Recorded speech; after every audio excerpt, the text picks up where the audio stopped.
sports are good. Really. And business. I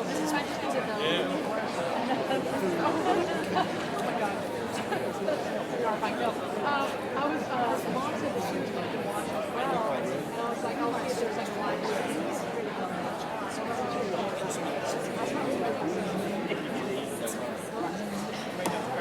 Some lightning cracker. You still rock? Well, my wife.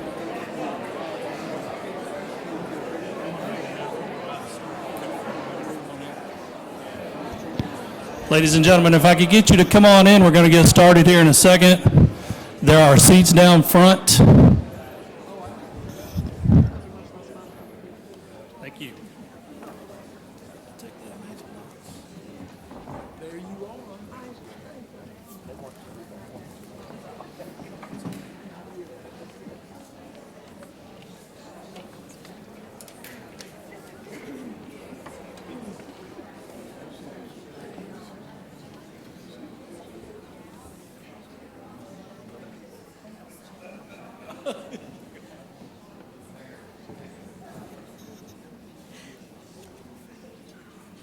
Good evening. My name is Sue Coleman. I'm chairman of the Leadership Bartlett Alumni Association, who is co-sponsoring this event with the Bartlett Area Chamber of Commerce. Welcome to the last candidates forum for Mayor of Bartlett. This is a very important election, and we thank all of the candidates for coming tonight and sharing your views for the future. 2 weeks ago, we had a candidates forum for aldermen, with 10 men vying for 3 positions. Tonight we have 3 men vying for the mayor's position. Did you hear what I said? 4. I'm sorry, thank you, 4. I took my notes from the last meeting. Did you hear what I said? 10 of them are men. There are no women candidates. I am positive there are many qualified women in Bartlett who could be an alderman or a mayor. I hope some of you women think about it and run in future elections. And I would like to just say a word about Leadership Bartlett. If you want to learn the ins and outs of what makes Bartlett work, this is your opportunity. It is a 6-month program designed to give citizens and business people a view of all aspects of the community that makes up the city of Bartlett. Recruiting is going on for the 2023 class. There are alumni here tonight, and excuse me, there are alumni here tonight wearing name tags, and if you want to ask them any questions, please do so afterward. We also have brochures up at the table at the front. And would any alumni, got my tongue twisted right here.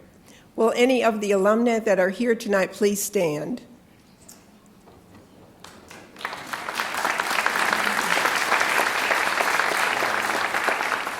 Thank you. I would now like to introduce John Threadgill, who is the president of the Bartlett Area Chamber of Commerce. Thank you, Sue. Sue, actually, I had a lot of people want to know why you didn't run for something. So, oh, no. You got some people in Washington far older than you. Anyway, good evening, everyone. Thank you for coming. This is a very important evening we have here. We have 4 candidates, one of which will end up being your mayor. After 20 years of the Keith McDonald legacy, we will now start a new era. And it's extremely important, folks, because we've got a great future ahead of us, but we also have some challenges. And this new mayor will have to face those challenges. And they're going to need your support. They're going to need the support of the Board of Aldermen. And we're going to find out a little bit more about their attitudes, their vision for the future, and how they want to address some of these challenges for the future of Bartlett. It's my honor to introduce our moderator. Many of you have probably seen him on Channel 10 on his Behind the Headlines. He hosts that program. I've had the privilege of being on that program a number of times. He addresses very pertinent subject matter that affects all of us here in Shelby County, and I really admire a lot of what Eric has done. He's also, folks, the publisher of the Daily Memphian, and he is leading that organization to become one of our premier not-for-profit 501c3 type organizations. I think kind of a trendsetter in the industry, Eric, from what I understand. There's other communities that are going the same route. But anyway, to give you a little background on Eric, he didn't want me to give you too much background, but he is a native of Washington State, born in Tacoma. He has lived on the East Coast, but he came to Memphis back almost 30 years ago and worked for a company that I had a lot of dealings with, and so I've known Eric for almost the entire time he's lived in Memphis, Shelby County. So when we were together with the Leadership Bartlett Committee talking about this program, we said, well, who would be the best moderator that we could find for this second forum? And his name surfaced, and we said, yes, let's go to Eric and let's get him to do this. So anyway, folks, we are very honored to have Eric leading us in this. So Eric, I'm going to turn it over to you, buddy, and the show is yours. Thank you. Thank you. Thanks very much. Thanks, John. Thanks, Leadership Bartlett. I really do appreciate you all having me up here to do this. Some quick things. I'll go through the ground rules so everybody has an understanding how we're going to do this, and then we'll get started so you don't have to hear too much from me. I will say first up, and probably everybody, if you're here, you know that early voting starts October 19th. But your friends and family and your neighbors may not. Early voting is, we have 2 weeks of early voting, I believe, in Shelby County, so it's a great way for people to take advantage of voting. And Election Day is November 8th. Again, if you're here at this forum, you probably know that, but not everybody does. And it's one of the real sad things about our wonderful democracy is that more people don't vote. So everybody go out and vote. It's important. In terms of the rules tonight, tonight's forum, the candidates have agreed to this whole format. There's a long list. There's a couple pages. I'm not going to go through everything. I'll just go through the high points. The candidates each will have 3 minutes to answer the same question. We'll go through. We'll take turns going through. Our timers are up here, and you'll see the little stop signs going up as they get to 30 seconds, and then they really need to stop right at 3 minutes. And if they don't, then I will politely but assertively interrupt them.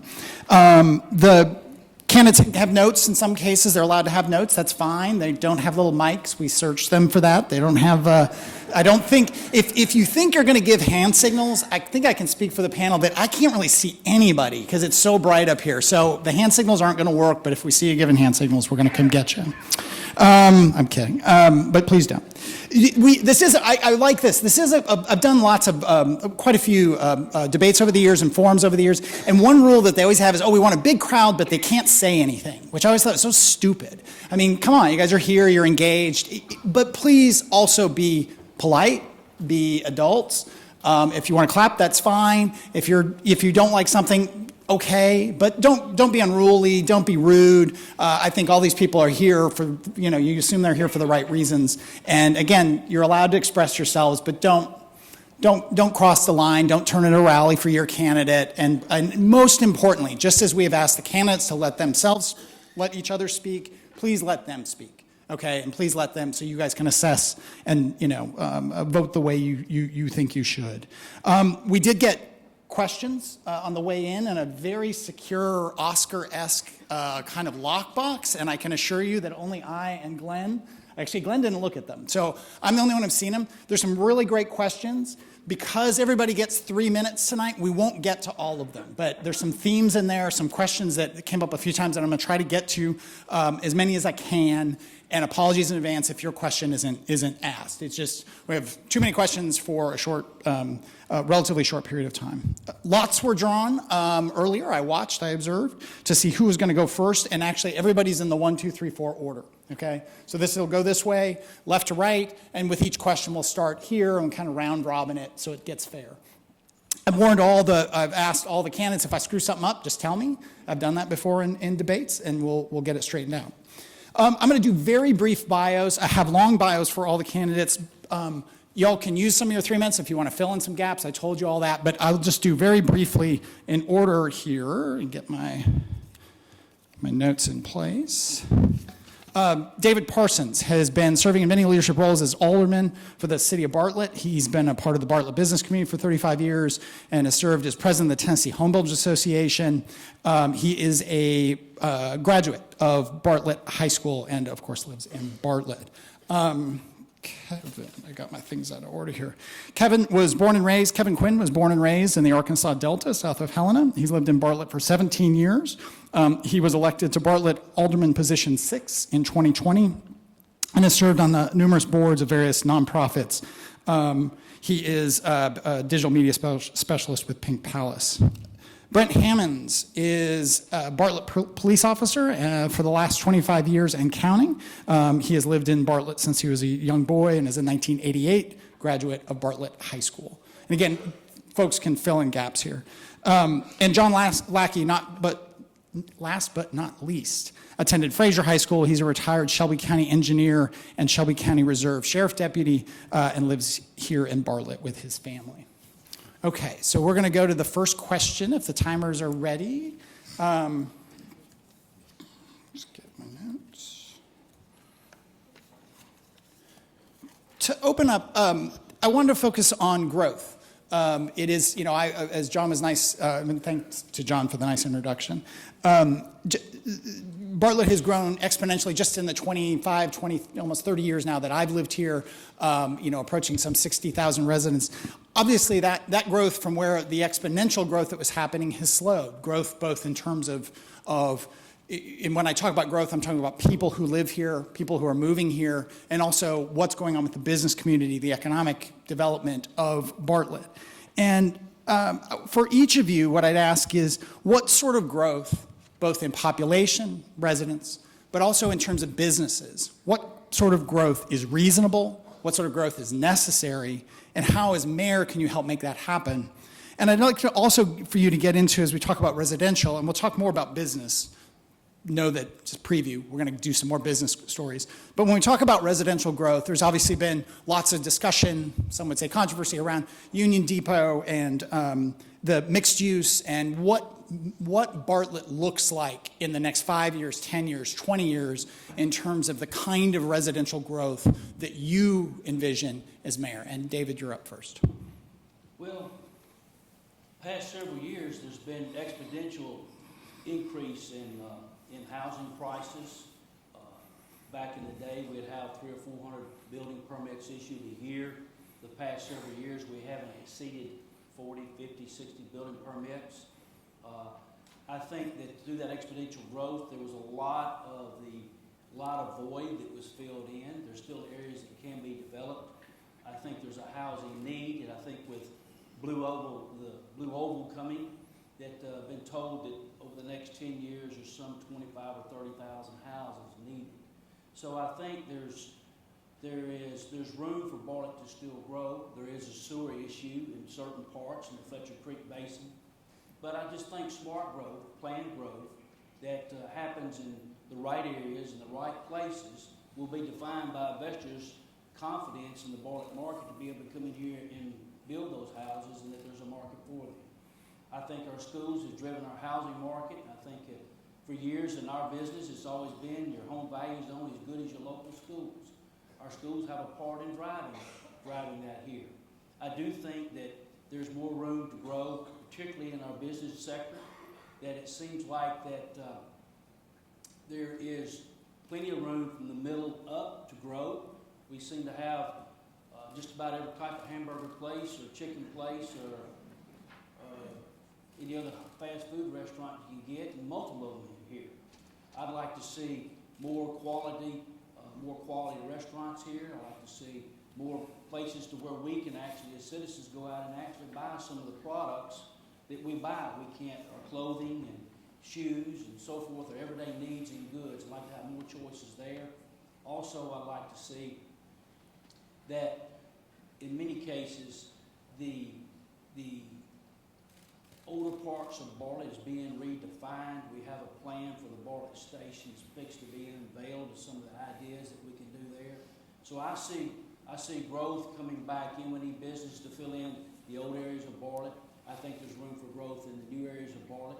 And I do think the housing market is gonna look differently, just with the Blue Sky Community or the Union Depot. I think that there's plenty of opportunity out there, and we need to make housing available in all different types for all different folks. So I think in the future, we'll see more of a planned growth. I see a planned growth with smart, planned housing and businesses in the proper place, and hopefully we can attract, with Union Station coming, hopefully we can attract some higher end, some higher retail, and some higher restaurants. Okay, thank you. Kevin Quinn. Yes, thank you all for coming out, and a lot of stuff that David said is correct. The problem that I see Bartlett's had, we have had a dozen years of anemic growth, 0.5% a year, and some people are happy with that, and a lot of us aren't. But it's not as simple as just saying we want growth, we want Publix, we want Trader Joe's, we want stuff like that. We have got to update our master plan. We're working off a 1997 master plan. We've had a lot of accidental growth over the decades, and I'm sure you know that. You have developers coming in saying, I want this piece, and I want that piece, and we have all these disjointed pieces, and that's a problem. It makes it really difficult for a city to grow, because you have to put fire stations out there, you have to, the police have to cover that area, you have to think about the schools, and I'd really like to see the mayor's office come up with some updated plans, and not do like some cities where you just pay for a plan, kind of like we did for the Bartlett Station area, and just kind of have to shell it. I want to see some real plans with real teeth to give us a real guideline on what we have to do. And in doing so, with smart growth, you have to be really careful of how you affect people's lifestyles, because we have all bought into the Bartlett lifestyle, and that may be if you're on the edge of the historic district like I am, or you're in Davies Manor, or you're in East Hill, you're in Briarwood, you buy into a lifestyle, and I don't want to infringe upon that. But Bartlett has room to grow. We have certain areas that we can have growth that's not going to affect your lifestyles. Because we've all seen what's happened in Memphis, where they have uprooted neighborhoods just because you can put something into a lot that neighborhood doesn't mean that you should. And so I want the mayor's office to lead the charge on that for smart growth for the city of Bartlett. And a lot of people ask me about the schools and how it affects the schools, and that is we've got to get these young families in here, people with kids, fuel the money for the schools. And the student bodies come with dollars, and that's something we have to do.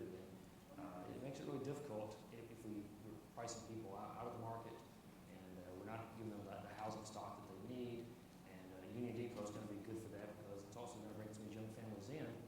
And even if they rent an apartment or something, this gives them the incentive to stay in Bartlett. And that's what's happening in Lakeland, where Ford came in and they leased every apartment that was available in Lakeland. And that was like 51 or 2 at the time. And when those Ford executives come in here and they live in apartments in Lakeland, where do you think they're going to build a house or buy a house? They're going to build it or buy in Lakeland. And so that's something we need to capitalize on with the smart growth plan. Brent Hammonds. I think that Bartlett does have areas to grow.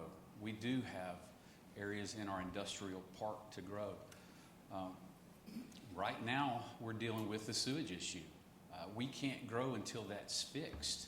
So it's kind of, we're like in limbo right now until that does get fixed before we can really, reach our full potential as far as growth goes. So as far as being able to build right now, we're kind of at a crossroads. I know that Union Depot is going in. It's going to offer over 600 residential units in that particular location. I myself have issue with that particular development just because it's not Bartlett. It's nothing like Bartlett has ever done. So it's going to be something that we have, now that it's passed.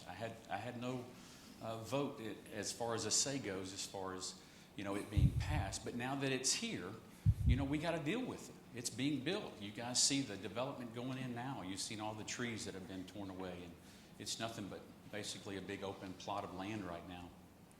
That is going to bring in revenue. It is going to bring in new people.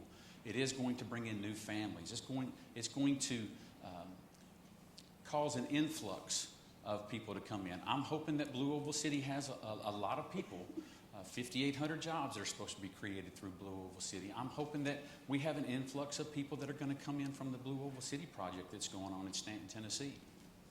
There's a lot of unknowns. There's a lot of areas that we haven't experienced yet, but that I can promise you that I will be ready for. We will develop a plan of action to make sure that our roads are taken care of, transportation's taken care of, the way in and out of Union Depot is going to be taken care of. We need to do a traffic study to make sure that we're not in over our heads as far as that goes, because our police department's already stretched thin with everything that they have to deal with on a daily basis. And so I'm hoping that with new development that comes in, that we can maintain what we have, but then also continue to develop, smart. Let's be smart about the direction that we're going as far as the city goes with our development. And that's all I want to do, is be smart with our plan of action as far as who we allow to come in and develop our properties. Thank you. All right, and John Lackey. Thanks for coming out tonight. And growth, I think it'll probably be a slow growth, but anyway, it'll probably be a slow growth, but we welcome any growth to Bartlett. And that's about it. Okay. Well, let me get you guys. I should be repeating the question because some part of the question that I asked, which I'm doing these long-winded questions because they get a lot of time to answer. Where are you in terms of this mixed-use type development, apartments, other kinds of development that are non-traditional? Apartments, no, not for Bartlett. Okay. Okay. Next question, and this will start with Kevin Quinn here. Some of y'all mentioned the big decision that Bartlett is facing with sewers. Now, a lot of people, most people who are here maybe are aware of this, but maybe people watching online, because this is being videotaped and will go online, may not be. They just sort of take for granted the utilities and the sewer system. Bartlett is up against a real challenge, and there are a number of paths, as I understand it, that Bartlett might take. All of them are very complicated, and all of them are very potentially expensive. But in order for any growth to happen at some point here, whether that's building its own, whether that's going to war with this, MLGW, whether that's expanding existing facilities, whatever it is, growth can't happen without sewers. So to you, Kevin Quinn, what are those options you'll look at, and how will you pay for what could be a very expensive decision for Bartlett, whatever route you go? Thank you. That was something I talked about in 2020 when I started my campaign, and everybody's like, it's not a very sexy topic. Do you have something else? And I'm like, well, We can all agree on that. it's not, in a lot of ways. But, it is literally what we're standing on. I mean, it is the health of the city depends on getting clean water in and getting sewer out. And so, because when I was getting ready to run, I realized we were at a crucial junction even back in 2017 when the moratorium started with the city of Memphis. And the city of Memphis, we're fortunate we're not like Germantown where they provide 100% of their sewers. They provide 40% of our wastewater. That's technical. Sounds nicer than sewer treatment. But they fell under these EPA requirements where their back's against the wall. So I can't really fault them for them putting a moratorium on us. The only thing I can fault is how we reacted since then. And when I first ran for alderman, it was already a 3-year-old problem. Now it's a 5-year-old problem. And I realized then that we had to do something about it. That's long before Blue Oval made their announcement making changes. But it's something that's been holding development for a long time. And so the challenge that we had at the time was, first off, Memphis wouldn't tell us exactly what they wanted us to do, so I do understand why the administration waited on that. The options were we could build these holding tanks for the high water times. They're not constantly holding like sewer, like sewer all the time. But we had to either build these holding tanks and around Fletcher Creek area, which is kind of where Union Depot is. We managed to put in a 200,000 something gallon tank, another 200,000 gallon tank, and then where the city maintenance shop is, we need to put in a 6.3 million gallon tank. That's huge. And so that's the reason the city had bought the property that the city shop is sitting on. There's still room back there for this big tank.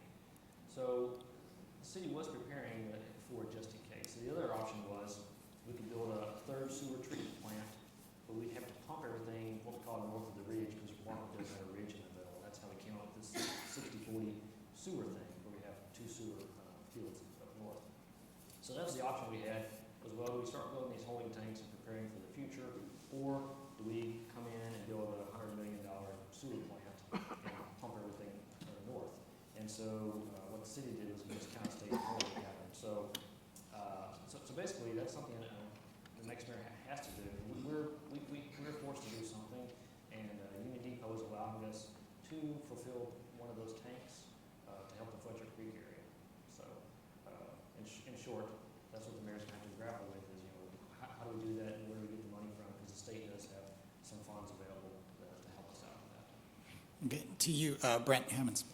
Yeah, Memphis has placed a moratorium on the sewage lines along the Fletcher Creek Basin, and it's affecting our ability to grow, on the south end of Bartlett. Bartlett has an evergreen type of contract with Memphis dating back to the 60s.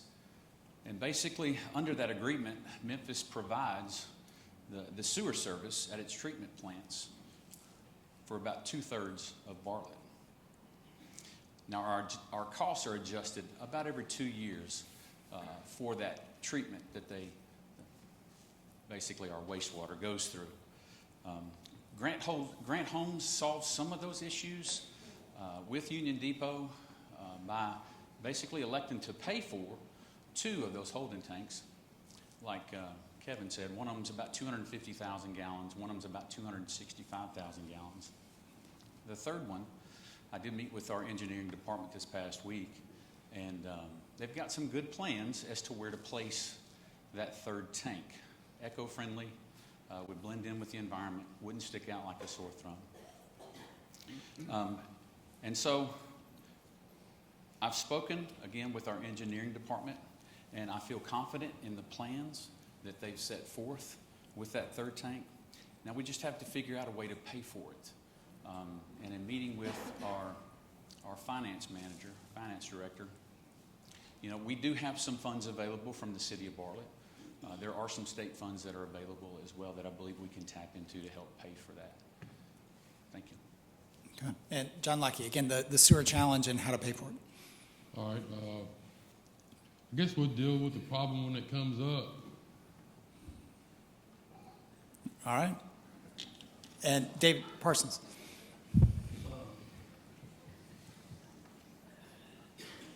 I've been forced to study the sewer system and where we've been since 2012, how we got to this point. I've been keeping up with the joint economic and community development board meetings as develops regarding the moratorium. The current administration has taken the position that we have an evergreen contract with Memphis. It dates back to the 60s, as been said. But that position has been is that the contract is you will treat what we send your way. And since the decree and the moratorium that I think actually started about 2012 or 13, they've stated that we'll not treat any additional new unless you put a storage tank in. Once the storage tank's in, then we'll treat it. Well, the goal line keeps moving. We've been told that the storage tank will work. Then we've been told that we're not allowing no new taps, even with a storage tank. So there's a disconnect in the communication and the leadership. And I do believe that the next mayor is going to be the first thing he has to address, because that does go from Fullway, actually around City Hall, all the way out to the interstate, up to Memphis, Arlington, and that ridge.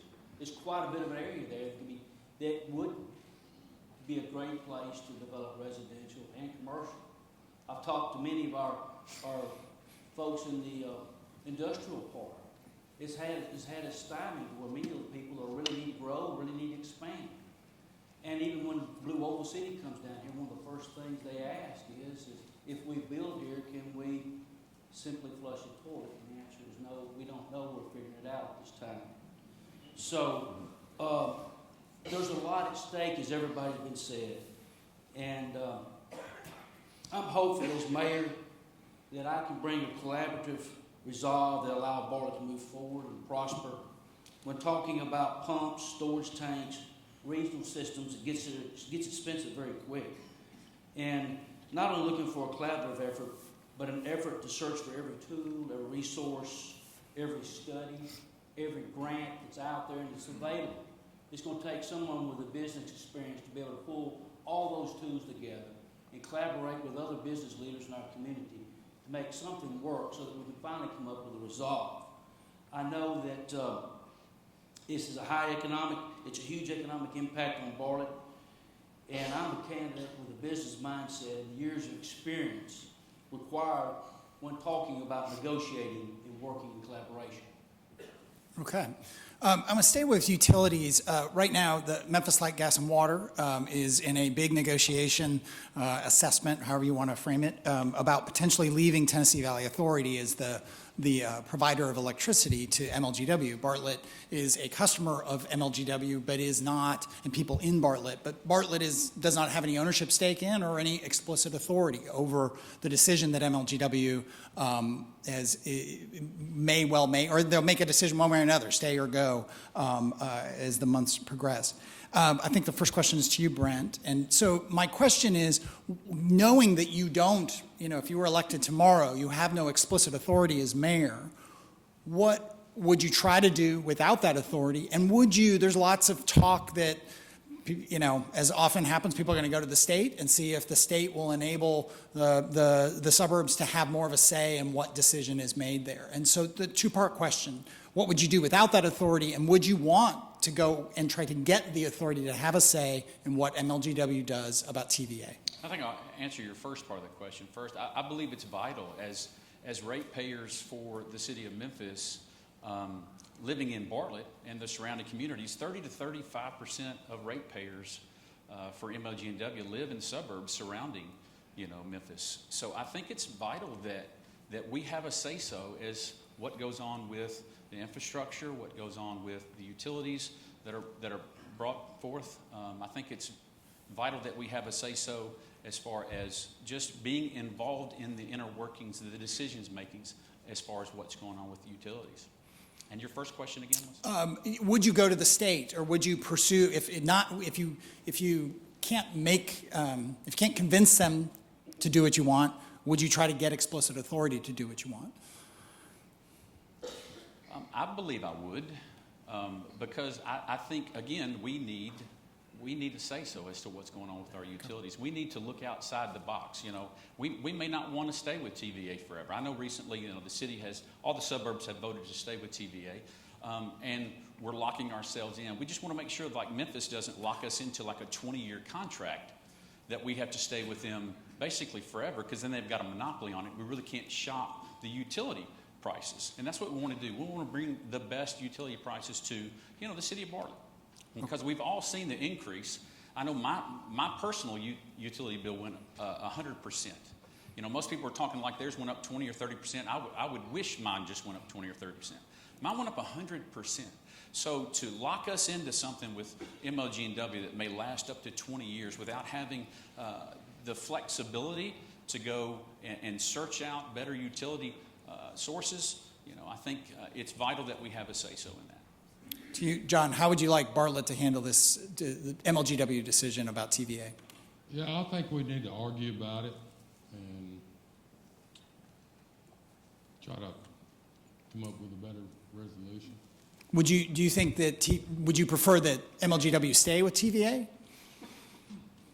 I believe so. Okay. David, same question. Well, a good, reliable source of energy is a must for every community. One of the things that's made Memphis, Tennessee attractive all these years is we've had competitive utility rates. I think we could say that. I don't know if we can say that anymore. But the question is, yes, would I go to the state and ask for help and resources if we couldn't get nowhere else? Absolutely.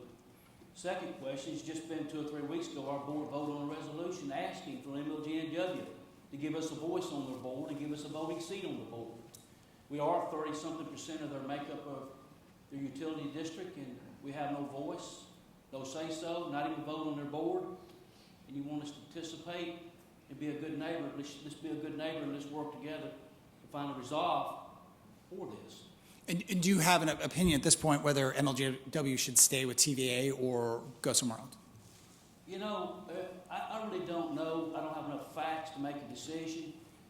Just the way things are going this day and time, everybody wants to leave and go somewhere else and form their own. And there's a lot of good in that, but there's a lot of cost with that. And I really don't know what I would do until I've seen facts laid on the table. And you lay the pros against the cons, and there's always a good pro that yes, you'll be independent. And I think getting independent is a goal of every municipality. But again, I don't have all the resources and the numbers and the data to make a good judgment call on that. Okay. Kevin Quinn, same question. Hey, well, that's a great topic to bring up, something I'd actually had brought up on Facebook. I was out of town at a leadership conference and I missed that vote, but my thought was NYGW belongs to the citizens of Memphis. It is their utility. We have no more of a right to ask for a seat on their board as a customer than somebody does with West Tennessee Authority, Jackson Authority, Chickasaw Energy. I mean, we're a customer. You might go to Target a lot, but you don't have a seat on the board. You're just a good customer. And historically, they're just refused to give us that because NYGW, frankly, is a political tool also for the city council and the mayor. They can keep the rates where they want, trying to appease the voters of Memphis, but it is their property, and they hold on to it dearly. Otherwise, they could have sold it for a nice premium decades ago. So the thing I suggested was, after meeting with TVA and MLGW, was what's they're going to do for the future. And there's no reason the suburbs couldn't start their own energy authority. That's happened in Jackson and a lot of places. And we're surrounded by other places. MLGW is only in Shelby County. And West Tennessee alone has a dozen energy companies. The city of Covington even has their own energy authority. They have 10,000 people. So we could become one of the by gathering our municipalities together, we could be one of the largest energy authorities in West Tennessee alone. And TVA can fund that and help us through it because it's not a city expense. That is a ratepayer's expense. So the city of Bartlett is not liable for that. I mean, currently, right now, our utilities aren't part of the budget, your tax budget anyway. They're supported solely by the ratepayers. The city of Bartlett cannot put money in, can't take money out, can't move money around. The state of Tennessee really hates if you do that because a utility has to be able to operate even if the city government fails or the municipality fails. People have to have fresh water in the sewer system. So it's a complicated question. As far as NYGW and TVA go, that relationship, that's been thorny for a long time. But basically, NYGW just hates anybody telling them anything. But that's their toy. They're going to play with it by their own rules. But I do think that would be foolish to not stay with TVA, who is historically a very reliable authority. Thank you. Next up, this was asked in the very special questions that only I get to see, the term limits. And so for each of you, and I'm starting with John Lackey this time, are you in favor of term limits for the mayor's office and or the alderman positions? I think it should be term limits. How many terms? I should have added. 2 terms. 2 terms. And you would move for both alderman and the mayor? Yes. Okay. Forgive me, school board, should that be term limited or is that term limited? I apologize. Where's Bill Dries when I need him? Because he always knows this stuff. Assuming the Board of Education is not term limited, should it be term limited as well? Yes. Okay. All right. David, same to you. Term limits. I think I'd be in favor of some type of term limits or the possibility of putting it on a referendum and see what the people like to do. Okay. Kevin?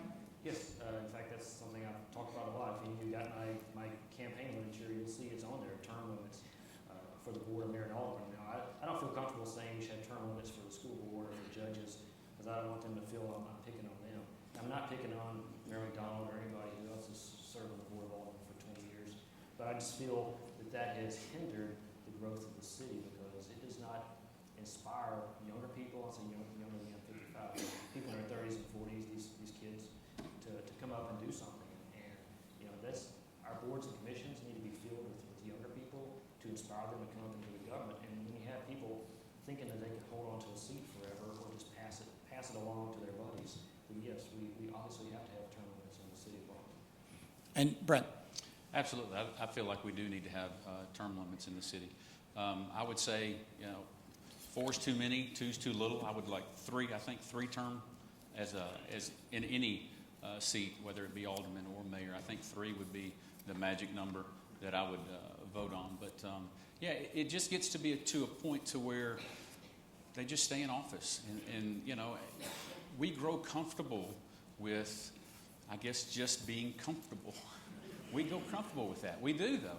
And so we don't, you know, as long as things are going smoothly, we're going to vote whoever's in office back in office.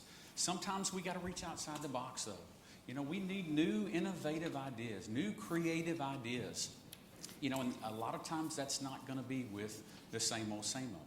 So we need to look at, you know, inspiring others that want to run for office. Just like we said, there's no women up here. There's no women on, you know, running for alderman. Why? Why is that? We need to inspire young people to get involved in our local politics. That's where all the new, innovative ideas are created and come from.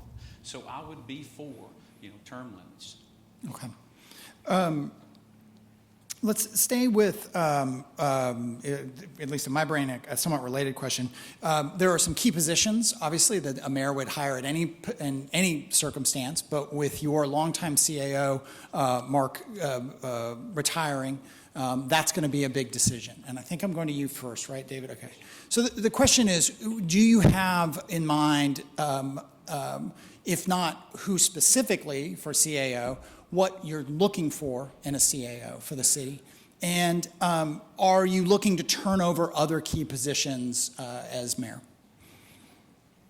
Well, it'd be real easy. I'd be looking for another Mark Brown. And he's done a great job. I've had some discussion with a couple of individuals and have some individuals in mind. I like to look inside the house first for continuity. And I don't see there is a lot of positions. We have quite a few individuals that are of age that are ready to retire. It will require lateral movement below them and to get up into that position. So I'm looking inside for continuity, for the experience and the knowledge of knowing our city. And if for the most part we've got, I think Mayor McDonald's got a good team together. And for those that are willing to still stay on in the same positions, I don't see me going and replacing those positions. Same question to you, Kevin. Do you, a specific CAO in mind, or what kind of characteristics? And again, do you see a need for change and shaking things up within the administration? Well, yeah, like all of us should say, and will say, there are no more Mark Browns out there. He's a unique individual. He's brought a lot to the city. He's had a great working relationship with Mayor McDonald. Together, they worked really well. But I look at things in a different light for the CAO, and I am looking for, and I've talked to people around the state of Tennessee, professional city managers, certified people who went to school for those kind of things, and keep up with all the state requirements. It's nothing that I'm against anybody in Shelby County, but I just feel like trying to replace Mark Brown, it's going to take somebody with a lot of skill sets and a lot of knowledge. I need, and especially as we're growing, you know, we need people who've dealt with bond funds and pension funds, with insurance, with hiring and firing, and just a lot of logistics. And when it comes to department heads of the city, I feel like I don't even worry about the city departments because we have just such a fabulous team that's been assembled, and the lateral movement seems to be great. I think in a couple of departments I've been told we need a few certifications before they can be department head because of state requirements. But I'm just thrilled that we have the group of people that we have on the city department employees.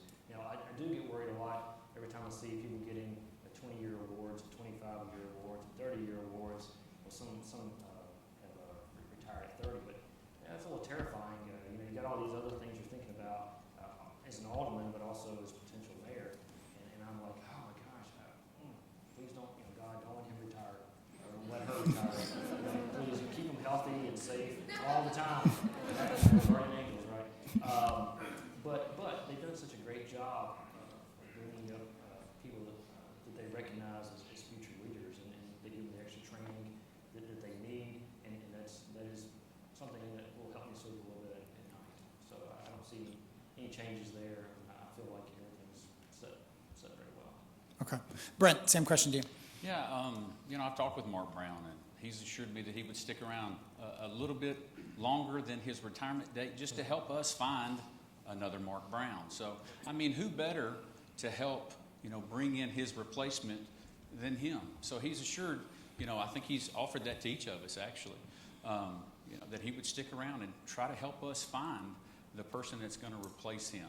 So I'm going to use his advice. I'm going to go with what Mark Brown is going to, ask us to do as far as looking at, 2, 3, 4 candidates that he would have in mind. And as far as replacing our department heads, we've got a few that are retiring, and I've talked with a few of them personally, and I'm like, who's under you? Are they worthy of the position? Are they qualified for the position? And so in those few instances that I've talked with the department heads, they've got somebody right up underneath them. They're qualified. They're ready to move up. They've been groomed, to take over that position. So, as far as going out and searching for anyone new, I don't think that we're going to have to do a whole lot of that. But if it's required, of course. Now, I'm the kind of leader that wants to make sure that we basically put people in positions that are already here in Bartlett, right? We want to invest in our employees that are already here. So what better way to do that than to give them the upper, positions that they seek out? So I think it's important that we look, on the inside of Bartlett first before we start, looking on the outside. John, last question to you. Go ahead. Yes, I think I'd try to find one with experience. Okay. And do you see shakeups needed within the existing staff who are not retiring? No. Okay. No. Okay. Next question is, I believe, to Kevin. I think I've got this right. I had a system for keeping track, and I completely blew it up, so I'm doing it off memory. Do we get it all out? We got it all out. Okay. I think at the last forum, I think everyone in some form or fashion, and you can tell me if I mischaracterize this, talked about the need to increase pay for teachers. And I can say, as someone who's been a journalist since I was 21 years old, so 30-something years ago, everywhere I've ever worked, people talk about teachers need to be paid more, teachers are our most important asset, and we don't want to pay more in taxes. And so how do you reconcile what I think, and I think everyone has alluded to, I mean, the school system, that's been a key to growth, a key to attracting young families, new families, a key to Bartlett's success. How, both logistically, the Board of Aldermen does not, and again, correct me if I'm wrong, does not fully, fund much of the money for the Bartlett school system comes from the state or comes from the county. It's a small percentage that comes from through the Board of Aldermen. But what can you do as mayor to increase pay, if you agree with that? And would that involve increased taxes? And the first is to you, Kevin.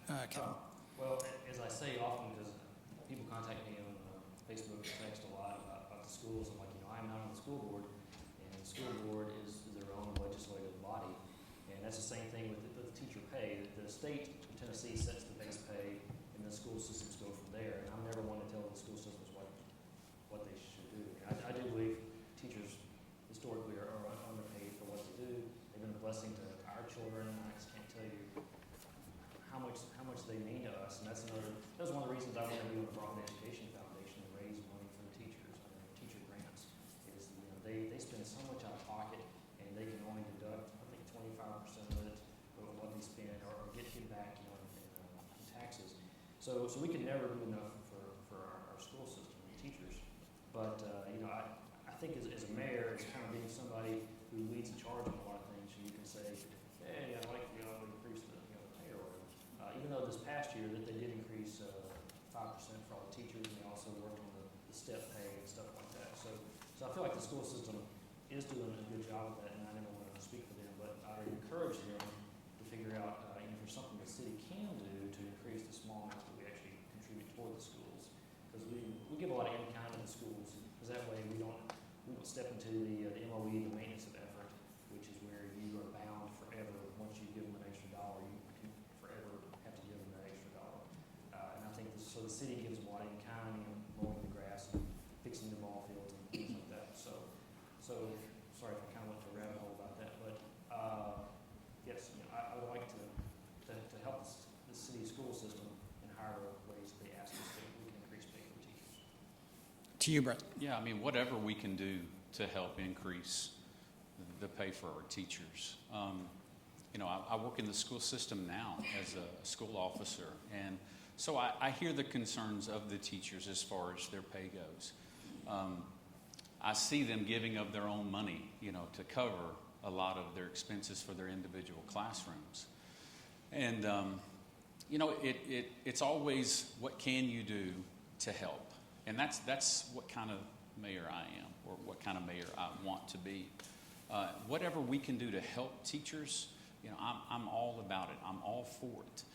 I know there's only so much money that we can work with, and I get that. But the way that we can help is by bringing in new businesses, bringing in new retail, bringing in more people that live here, as far as homeowners. They all contribute to our tax base, and that's where we're going to be able to get the money to help, raise the money for our teachers. Okay. John, question to you. Do you support paying teachers more money, and if so, how would you do it? Yes, I would support paying teachers more money, and may have to go up on the taxes. We'd have to, I'm sorry, say that again. You'd have to go up on taxes? Might. Okay. David, same question. Again, I believe the role of the teacher's salary is set by the school board. That's what they're elected to do. But as a role of mayor, I think as mayor, it's my job, and as mayor, to make sure that we're living in a thriving economy, that we're growing our economy, that sales tax dollars are being spent in our cities, and so that much of what funds a lot of the things we do at the schools is funded through the sales tax dollars.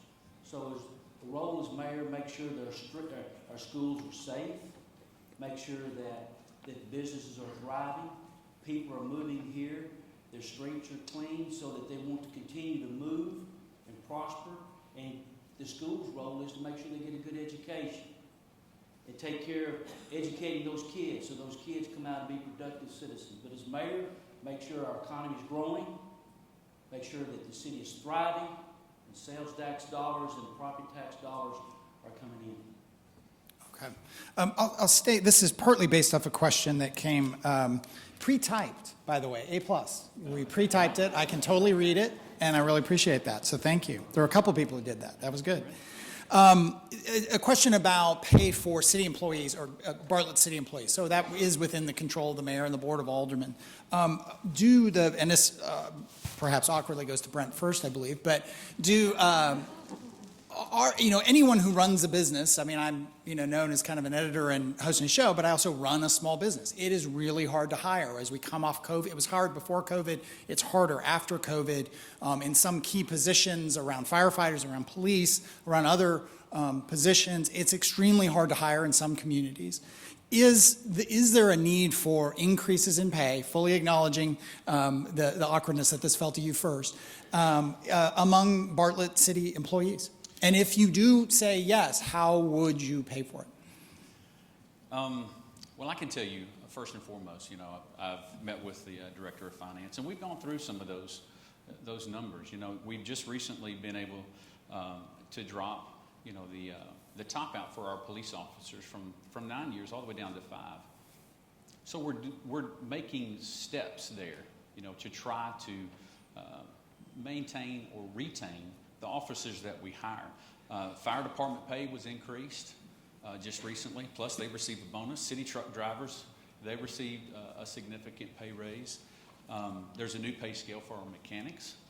So we're striving, we're making steps to make it better. I think we need to work on increasing our part-timers as far as their pay rate goes, because when you can look out over at Chick-fil-A or McDonald's and they're flipping burgers or chicken sandwiches for $12 to $15 an hour, but we're stuck at paying $10, $10.50 an hour a lot of times. that encourages people to search elsewhere. So we've got to do better as far as our part-time pay. I would also like to address the issue with the employee, working two different divisions. I don't know that you guys are aware of that, but employees aren't able to work with two separate divisions within the city. And I think that we need to look at that as well, because you may work for the police department and you may want to go ref a game, but you can't work for Parks and Recreation because you're a city employee with the police department. So I think there's some other things that we need to look at. But yeah, as far as being able to afford those pay increases, we've been able to do that thus far. Sometimes we've been able to use excess sales tax that we've had. Now we're going to be dependent upon that for years, but we can depend on that money coming in now to make sure that we can make the payroll, basically. And we just want to continue to invest in our employees the best that we can. Okay. John Likey, do you think that the city employees need pay raises? Yes, I think that the city employees need a pay raise and may have to go up on taxes. And across the board, all city employees or just certain types? Probably across the board. Okay. David Parsons.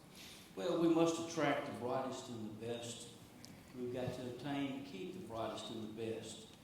Wage inflation is a concern for everybody in business, and the city's not immune to that. We have just recently voted, some of us did, to fund those pay increases that Brent was just talking about. We did increase the starting firefighter pay. The top out was increased. The paramedic starting pay was increased. Paramedic top out was increased. Lead dispatchers pay tables was removed. The level moved from the bottom, added that percentage to the top. Same with jailers. Also, assisting lieutenant's pay scale.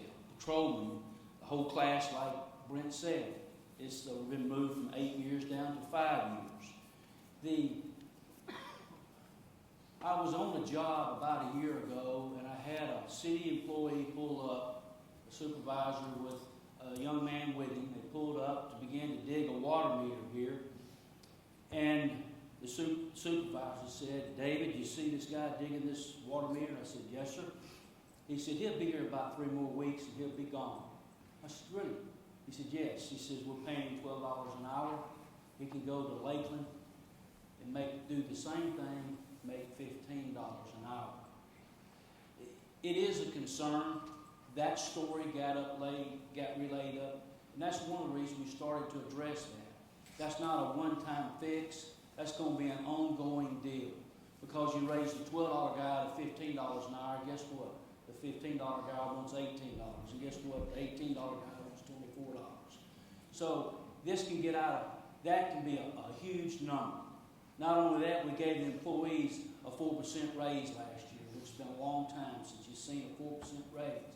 Yes, they're worth it. Yes, it takes a lot of money to live.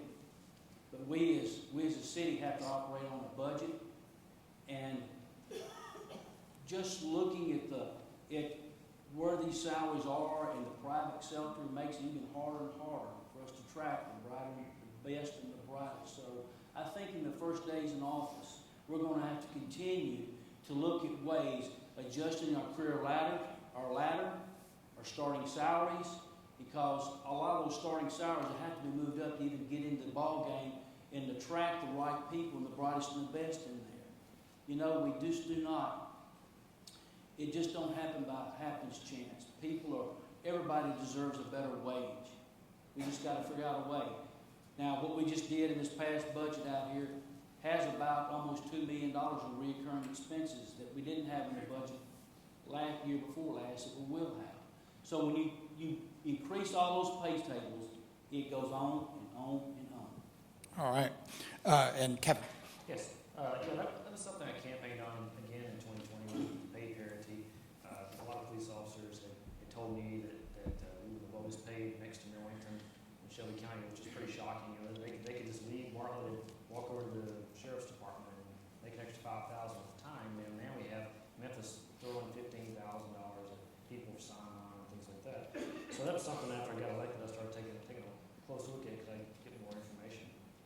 saw that the city had been looking at it for several years, but we just couldn't figure out the way to do it. It's like David's talking about, you have to keep moving everybody up and down and try to figure out how to pay for that. Another thing we have upcoming issues with is our pension. We have the pension that ended in 2014 for all the old timers. I'm not going to say Totally not awkward. Totally not awkward. But that was something that the board at the time voted to end the pension. It was very attractive to a lot of our officers and a lot of first responders. And that's something we need to look at again with our actuary and see if we need to reestablish that. And Memphis is talking about doing it. It's a very expensive prospect, and it's something we have to look into. And that would be there will come a time where we're going to have these legitimate tax increases. And, I talked about when I voted against the tax increase in 21, the property tax increase.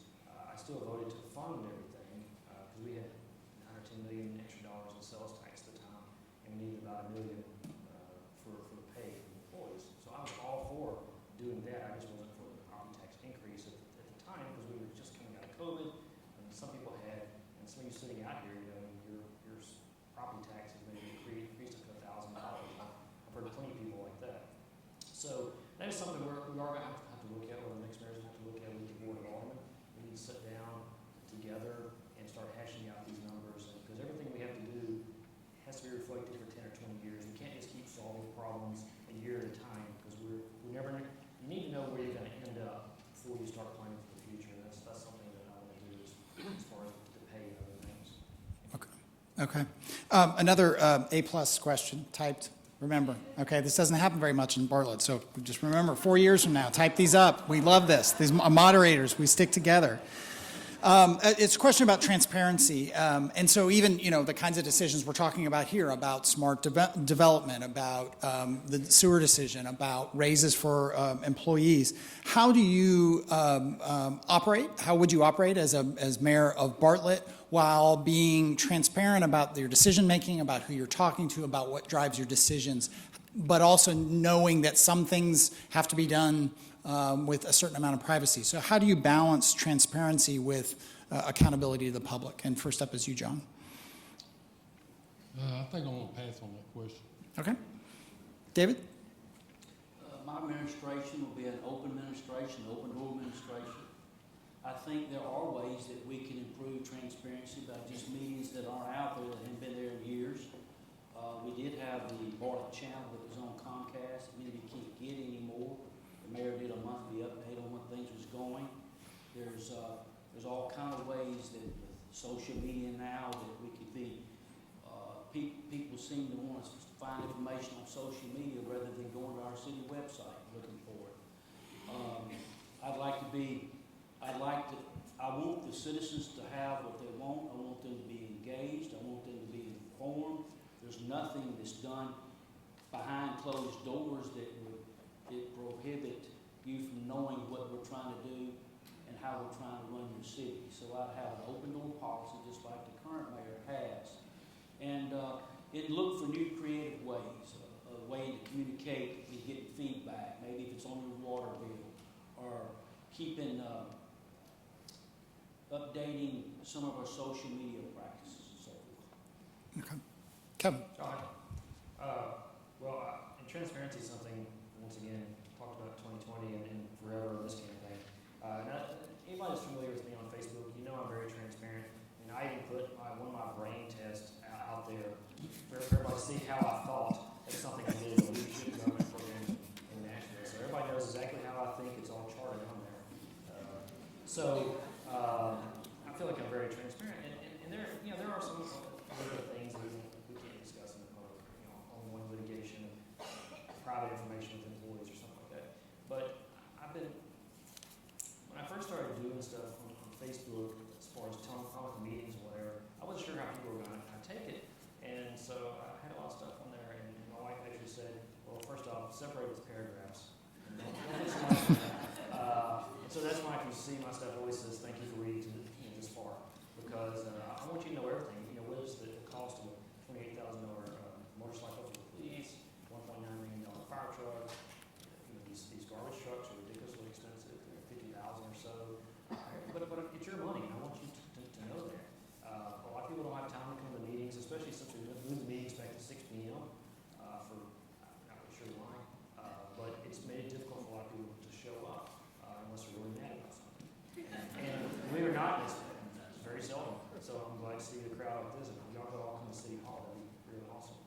Usually it's a Boy Scout troop or somebody's getting an award, and they all show up. So yes, so I guess as mayor, I'll give you all awards for y'all to come and participate in the city hall meetings.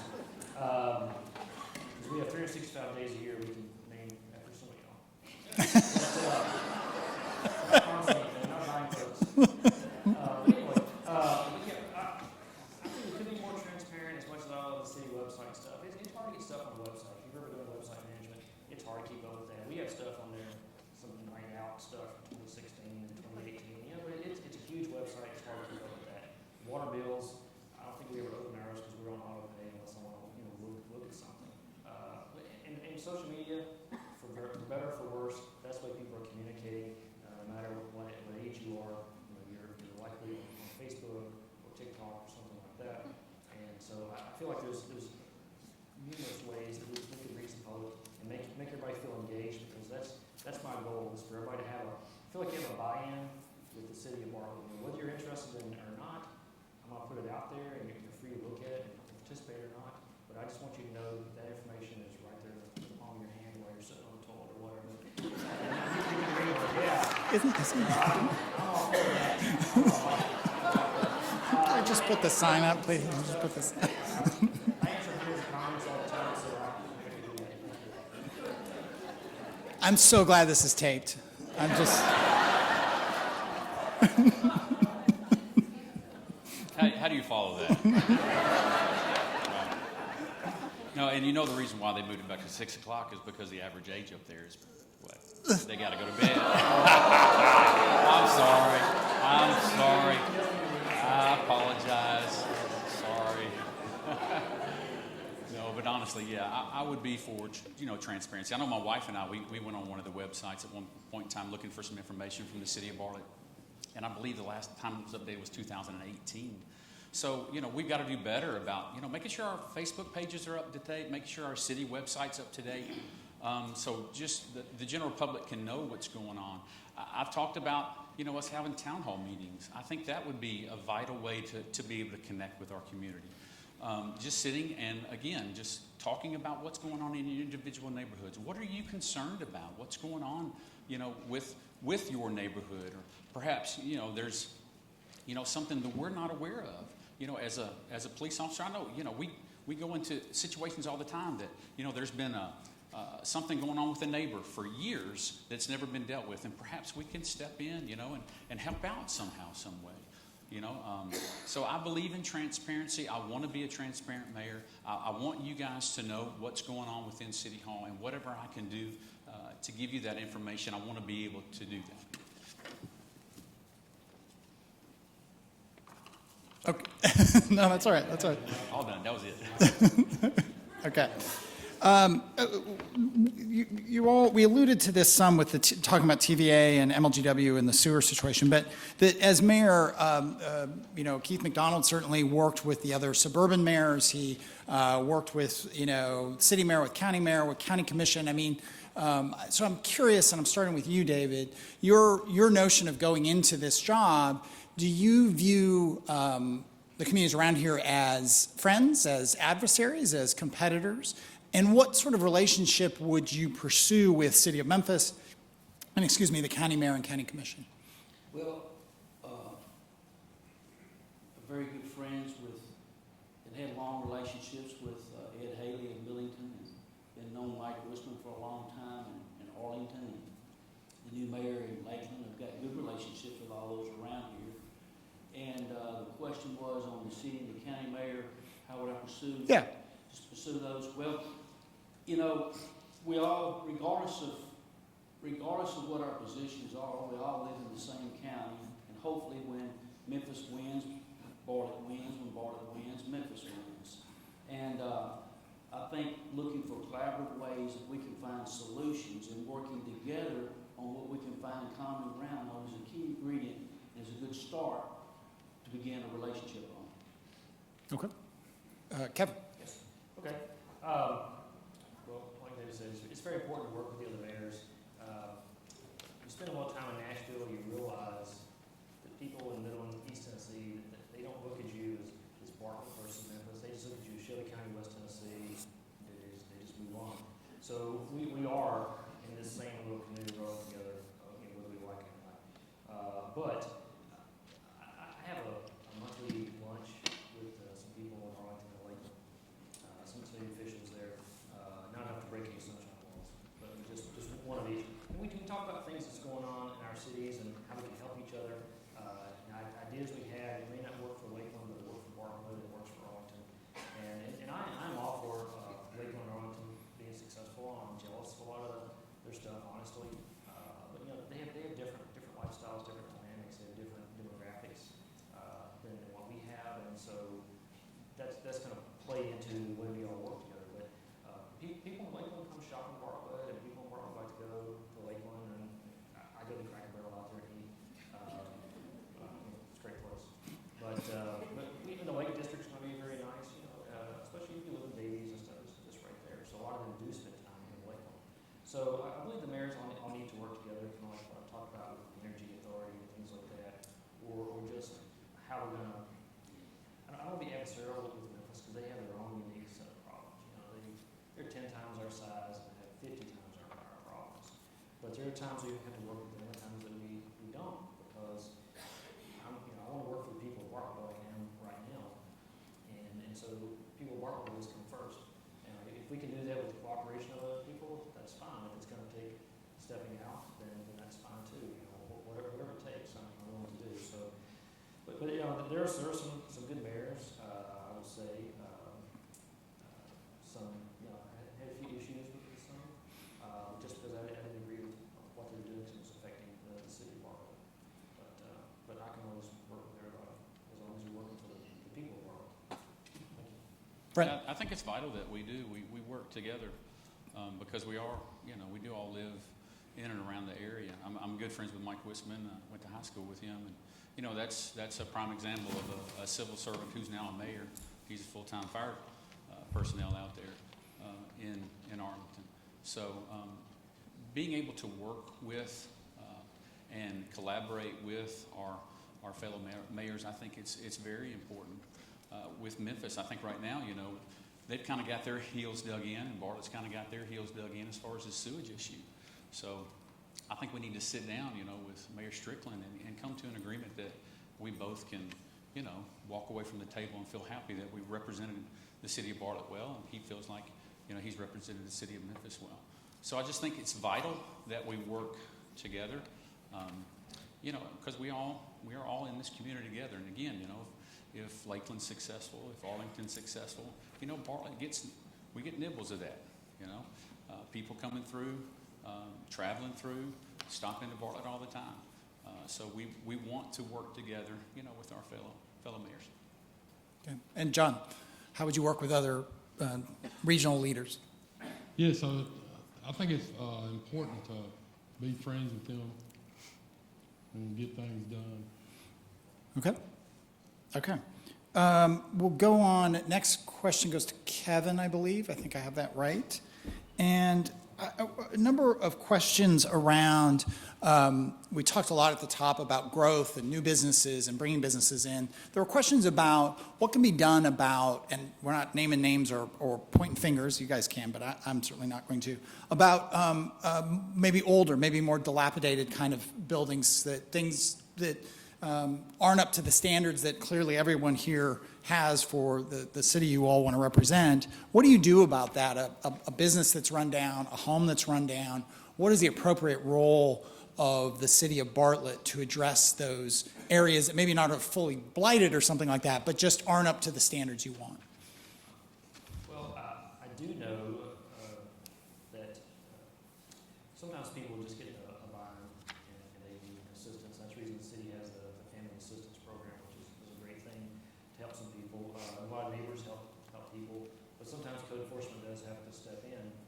And I think we've all seen the basketball stories and various stuff like that. But we're talking about dilapidated buildings. Now, code has been short some employees for a while. They haven't been fully funded, and they also had some people out where it used to be code used to drive around. We used to have part-time code people that drove around, caught everybody's yard sales and everything like that. And they don't have it anymore.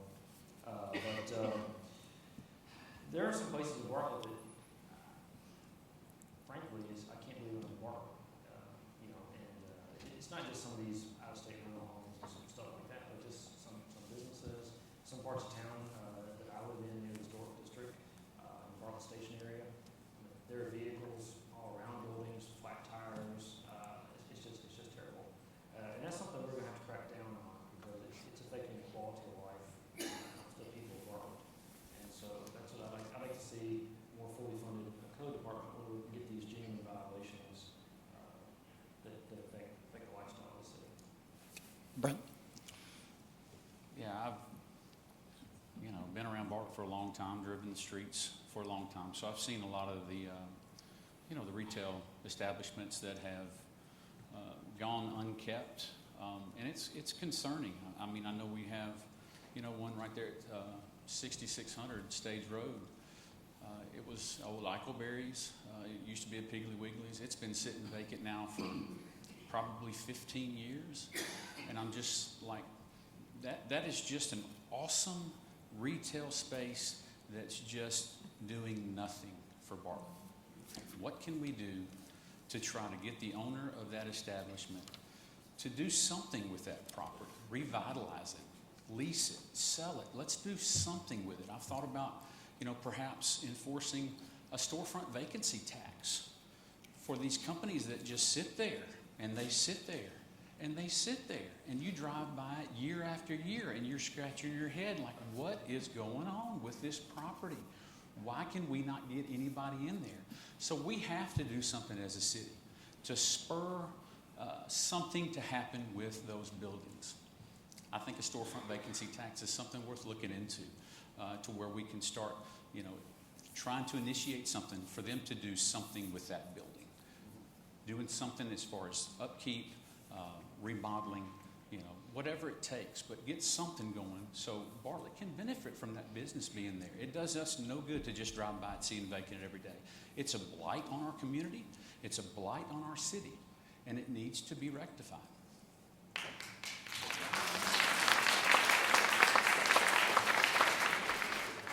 John, same question. Yes, I guess probably get code enforcement to enforce some of the rules a little bit more. Okay. And David? Well, I do agree that there are avenues such as a storefront vacancy that we can do that would hopefully get some of these individuals that own property to maintain them, to keep them, and to actively pursue getting them leased. The city has done a marvelous job for several years ago. Those places that are in the Bartlett Station Commission, the city has gone out there and offered businesses that if you will fix your building up and spend X, we'll match it up to $35,000. And we just had a couple of applications this year that we've approved. So the city's been actively trying to pursue that in the town, trying to get business owners to put $1 into their business to clean it up. But time and time again, it's taken us, seems like, 3 months just to get the old sign at the old shopping center across what I call used to be the old Vickers there. Get it repaired, to get it fixed. At some point in time, we need to start issuing tickets and taking more people to court to make sure that they maintain their property and maintain them in a proper manner. Thankfully, we've got a skeleton there and a maintenance code in place. We just updated it that would give them a template or a board to be able to go out and make these calls. Okay. Next question is going to Brent. And I'm going to do, last time I had, it's not the last time, but I think it was right before COVID. Keith McDonald, Mayor McDonald was on the show, and we talked about all things Bartlett and all kinds of things. And I asked him, and I'm paraphrasing poorly, so don't hold this against Mayor McDonald, hold it against me. I asked him about where, the vision and the future of Bartlett and where it was going and having absorbed, and taken over its school system. And he, however, I asked the question, he said, the future of Bartlett is one that's diverse, that's younger, that's black people, brown people. It is increasingly diverse, not less diverse. And so as mayor, if that's true, if that's the vision, I guess I'm curious, do you share that vision of that's where Bartlett is going? And with that diversity, this is me, not Mayor McDonald. He may agree with this, I don't know. My question, and someone else asked, how do you support an increasingly diverse population? Different religions, different backgrounds, different ways of life. As mayor, do you jump into those sorts of decisions, or is that not appropriate? Well, you want to be available, to, your demographics. I mean, you want to be a mayor for all people. So as far as, being involved, I think that's what a mayor's responsibility is. I think that's what his calling is to be a part of the community to the best that he can, to be, one with the people that he represents. I think our median age group is in the 40s. I'm thinking that's correct. So we've got a middle-aged, diverse group in Bartlett. I think with the development of Union Depot, we're probably going to draw in a more younger, depending on pricing, because I've heard some of the prices as far as the housing goes in Union Depot, and I wouldn't pay those prices, but other people may.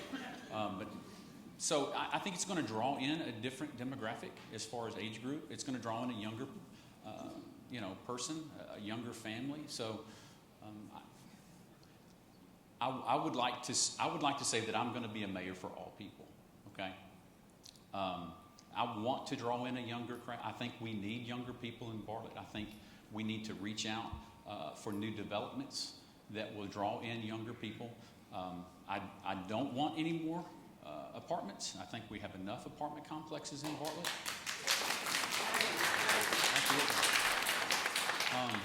And I know there's a stigma with that, with apartments brings in crime. And there's some truth to that, but you would be surprised in the city of Bartlett. There's really not a whole lot of difference between residential areas and apartment areas as far as our crime statistics go. But still, I understand the stigma that's there. But yeah, I want to be a mayor for all people. It doesn't matter what your ethnic group is, ethnic background. So jumping in right away, I don't know so much as far as just more than just telling you that, I'm going to have that open door policy. I'm going to be a mayor for all people, and I want to draw in the younger group that's going to continue to invest in Bartlett and make Bartlett continue to be a great city to live in. Okay. John. Yes, I think it's important to be a mayor for all people. Okay. And David. I do think that as time goes on, you'll see that we live in a city that's more diverse than it was 10 years ago in the last census. That has a way of just living life, that things get more diverse as you go. I think as mayor, obviously you got to be a mayor to all citizens, regardless of their race or background or social status. But I think the key to and I do know that we are an older community than, say, Arlington, I know for sure, or maybe Lakeland. Our median age is a little higher. I hope as mayor that what we can do is we can reach out and connect our younger generation at our schools with our TCAT Academy, and hopefully that the younger generation will go to school here, get educated here, and find some of these VOTEC jobs that are going to be here, and choose to live here and replenish and build that the youthful side of our city up. And I think that'll be true success when your children and my children get a good education here, and they choose to work here and live and stay here. Okay. And Kevin. Yeah, there's actually only a few years difference in the median ages of Bartlett, Arlington, and Lakeland. Arlington is younger, it's like 38.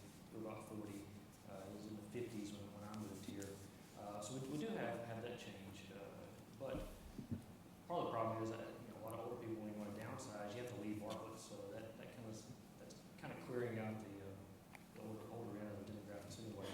But as far as diversity goes, and people of color and women, that is something that has long been an issue here. I've talked to different people who feel left out. They don't feel like their voice is heard. They look up there at the different boards, and that's what they see.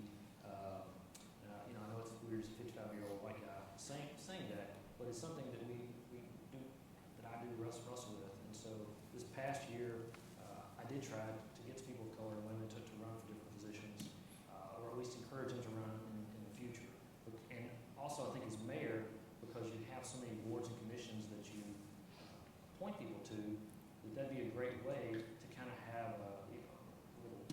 field team of younger people, I see, younger in their 30s and 40s, that can learn how they can be part of government, learn how they can work within government, what government can do for them, what they can do for the community through government, and maybe we can get them to want to run for an elected position.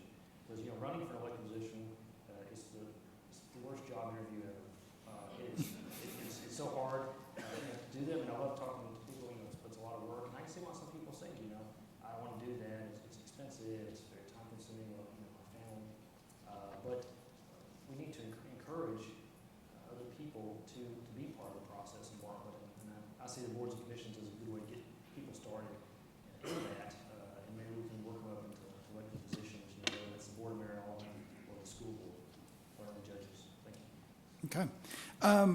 Shifting back to, we've talked a lot about business and economic growth.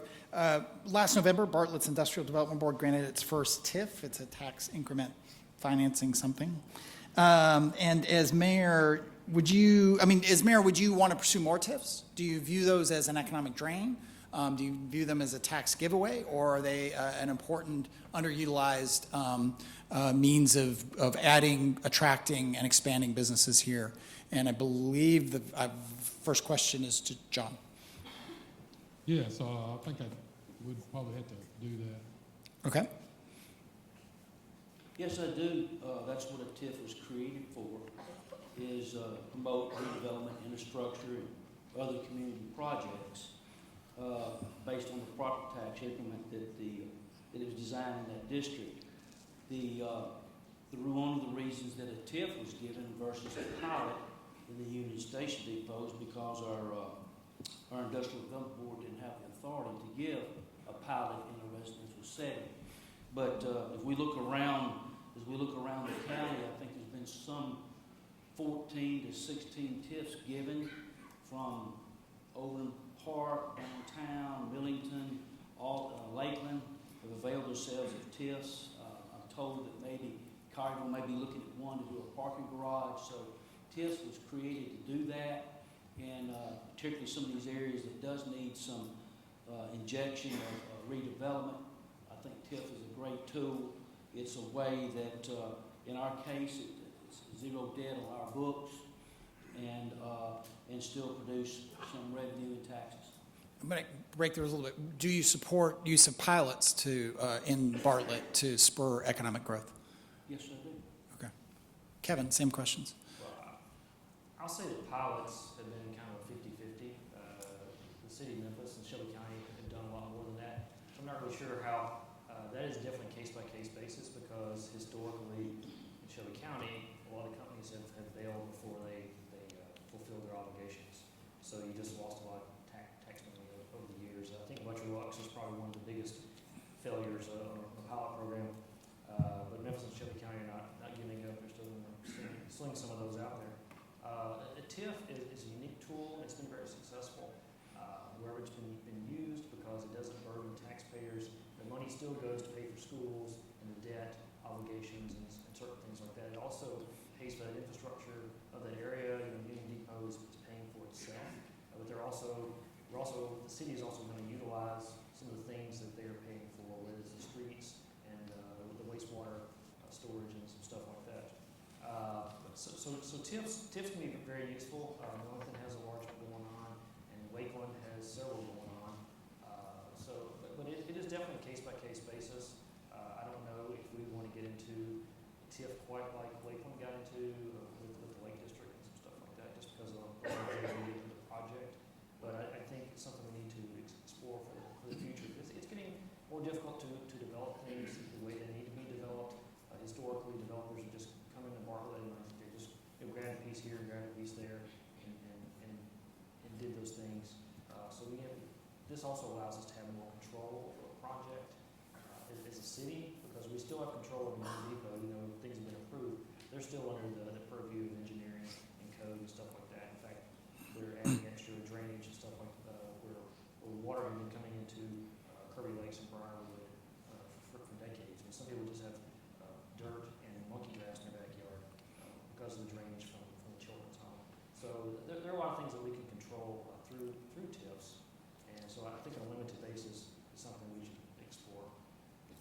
And Yeah, Brett? I would be for TIFs. We see the example there with Union Depot. I mean, what else would you have done with that property if a TIF wasn't approved, to be used there? It's $162 million that Grant Homes is using for the TIF project to be able to do that development there. So, again, on a grander scale now, I think we could use it in other areas of Bartlett as well. I think the West End is just dying for something like a town square. I would love to get with a developer and develop a town square for the West End of Bartlett, something like Collierville has. I drive out to Collierville because I love going to their town square. I know a lot of us go out to Collierville just for their town square. So I think a TIF could be used in something, of that nature to help revitalize our West End of town that's basically feels like it's dying because, you see that every day. I mean, I know we have stuff like treasure hunt, and I know some of y'all enjoy that, and that's fine. That's okay. But I mean, I want higher end retail establishments to come into Bartlett. So the way that you attract that is you get with a developer that can possibly use a TIF and help to finance, those projects that will bring in the higher end retail, the higher end restaurants, into, our west end of town. I guess the best thing that we have down there right now is our Side Porch Steakhouse, right? That just got redeveloped. I love that place, and I'm glad, that we had some local investors invest in Side Porch Steakhouse and revamp that. But we've got so many buildings on the west end of town that need to be remodeled, some of them need to be bulldozed, honestly, and just redone from the ground up. So I think a TIF would be good, in that. And your take on the use of pilots? Pilots, I'm not so much for, just because, just like Kevin said, a developer can just up and leave, without making sure that their end of the contract is fulfilled. Okay. Next question, starting here with David, I believe. God forbid there's another COVID or a pandemic like that, but it exposed a lot of unknowns and things that people hadn't planned for at the national and international level and at the very local level. And there was obviously tremendous tension, to put it lightly, between businesses, individuals, municipalities, and the health department and the state. Were there to be another kind of crisis of that sort, where the state is making decisions, the federal government is making decisions, the county is making decisions that you as mayor disagree with, how would you handle that? Well, I think the mayor ought to have privy to make that decision in his town. Some people say that that's a good thing. It's not a thing. You need to let the state handle it. And the mayor ought to have a say-so. And I think collectively there ought to be a decision made on the process of what's necessary. I don't understand why some of the individuals had the authority that we did in the last COVID situation to make things mandatory, make things not mandatory. But we all fall under state rule, and at the end of the day, we'll have to abide by those state guidelines if we want to be able to have any resources to be able to help fund some of these things, expenses that we've been incurred during the COVID. And second part of that, how do you feel about executive orders or just dictates? As mayor, would you be in favor of those sort of things? Or would you always want to try to get the buy-in of the Board of Aldermen and others? I'd like to get the buy-in. I think it's just collectively there's wisdom in that to make sure that we all move forward on the same page. Right. To Kevin. Yeah, that's an interesting scenario that played out. In the end, when I was up there in October of 21, as the state was taking control of everything, like over the Shelby County Health Department and stuff like that, it was very interesting being part of that process, speaking for Bartlett. So there's a lot of things, like David said, are out of our hands. We all take an oath to uphold the U.S. Constitution, the state Constitution, and all our codes and ordinances. And also, you don't want to just be in a fight with the state all the time. But when it comes down to it, I mean, this is the last bastion of freedom. The city of Bartlett is, against whatever, hopefully, thank God we're not in a situation like some countries are.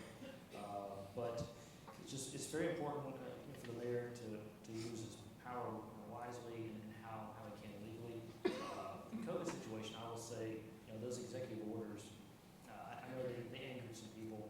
I was confused at first. The mayor simply did those so we'd be eligible for all the federal funds that he knew was coming, and they did. It was raining dollars everywhere, except in Bartlett. We didn't get a very good share of that. But still, that's the reason he did those. But I'd like to think in a similar situation when with Zoom and things that wasn't available in the very beginning or was barely available, not really manageable, that as a board, Mayor and Alderman, we could get together and have those discussions if we came up to that horrible scenario again. But I think collectively that's what people elect those 7 people for, or to work together and to have a kind of unified voice after the discussions are held. To Brent. Yeah, I'm going to fight for the freedoms of our people of Bartlett, Tennessee. If you choose to wear a mask, wear a mask. If you don't want to wear a mask, don't wear a mask. I get where you're coming from with the frustrations of feeling like you're under somebody's thumb, that you have to do something somebody's asking you to do or telling you to do or demanding that you do. I understand that we're under an obligation as far as when it comes to trying to get federal money, trying to get state money, to help us in situations. So I get that. I understand that. But I'm always going to fight for the freedoms of you as Bartlett citizens first and foremost. I think that's ultimately the goal. Nobody wants the government in their lives as little as possible. And I get that. I don't want the government telling me who I can and can't sell my house to, So I understand, the frustrations that we have as far as what we went through with COVID. A lot of temperaments came out. A lot of anger came out through that situation. A lot of fights over a mask, and I mean we got called to a lot of really mean people during those the COVID situation. So, I'm always going to fight for your freedoms. So I understand there are obligations that a mayor has to swear to, and I also want to fulfill those. But first and foremost, I want to fight for your freedoms. And in terms of the working relationship with the board, I mean, I don't know if it's an executive order or dictates from the mayor's office that the Board of Aldermen doesn't agree with. How would you approach those differences? And again, a kind of crisis, a big situation like COVID you're going was. to look at your other government leaders first and foremost. You're going to want to listen to what they're telling you because you expect them to have the expertise as far as what's going on with the nation, what's going on with our country, as far as making sure that you're making the right decisions because you don't want to put anybody in jeopardy or get anybody. Because I even had some friends that actually died from COVID. So you don't want to put people in jeopardy. So you want to make those executive decisions that you need to, but you don't want to go, you don't want to overexert your power. Okay. And John, last but not least. I think you had to fight for the freedoms of the Bartlett citizens. Okay. I've got, I think, 3 or 4 questions left here if you're scoring at home. One is back to kind of bread and butter stuff, the non-sexy stuff, but the stuff that I think is generally very important to people, which is roads, streets, just maintenance of the basic infrastructure. And if I'm not mistaken, I'm going to Kevin on this first one. What would you do differently, if anything, in terms of how you'd approach street road maintenance? And would you try to increase spending and staffing or keep it about the same? Well, everybody likes a shiny street, that's for sure. And it's getting more expensive all the time. I mean, we've had to increase our road budget. It used to be $1 million a season, $2 million, $3 million. We've thrown some code money at it and some things like that, but it's very expensive. Like I said, people do love getting their neighborhoods paid. And historically, Bartlett has been really good about trying to get grants, matching funds and stuff like that. And it's a good way to use your tax dollars. But sometimes that delays projects, and as years go by, they become more expensive because you didn't do it. I mean, I'm sure we wish we'd spent a couple $1 million extra these past few years paving. But now, the oil prices are and the labor prices and stuff like that. So everything's 2 or 3 times what it was. I mean, even some of the things we buy for the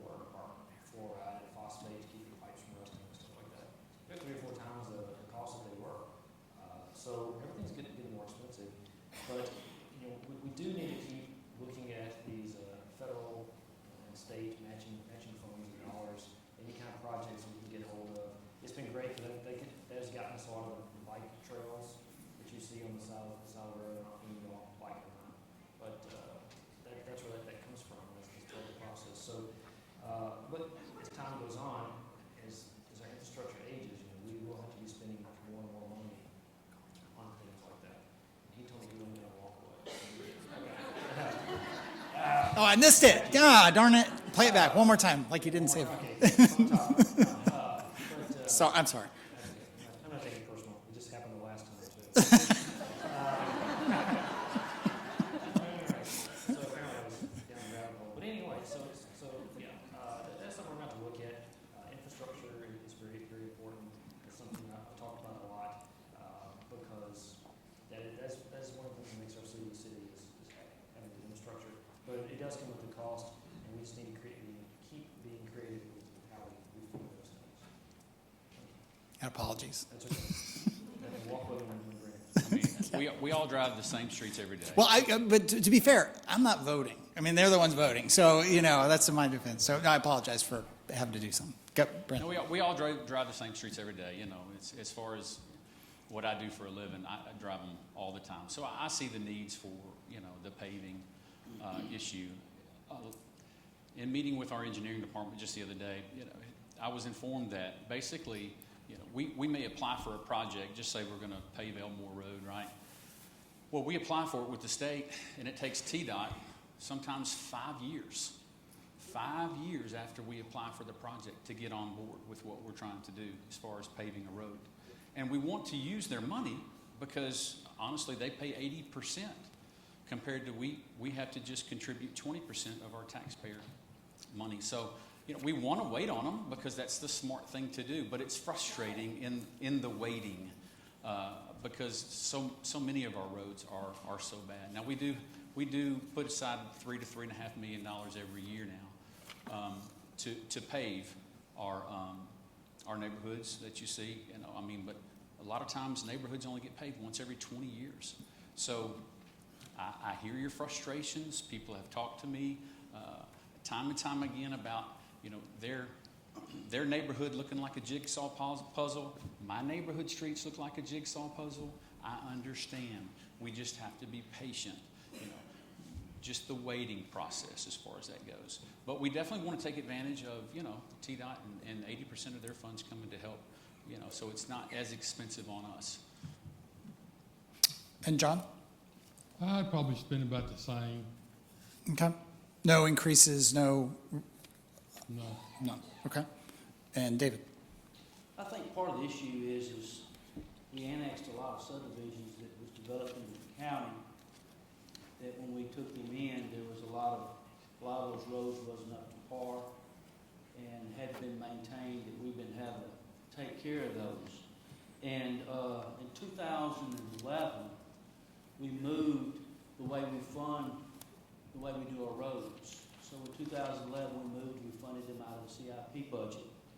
And from 2011 to about 2016, we spent $8 million paving roads. And then from 17 to 22, spent $14 million paving roads. That's a large number. There's 699 lane miles in Bartlett.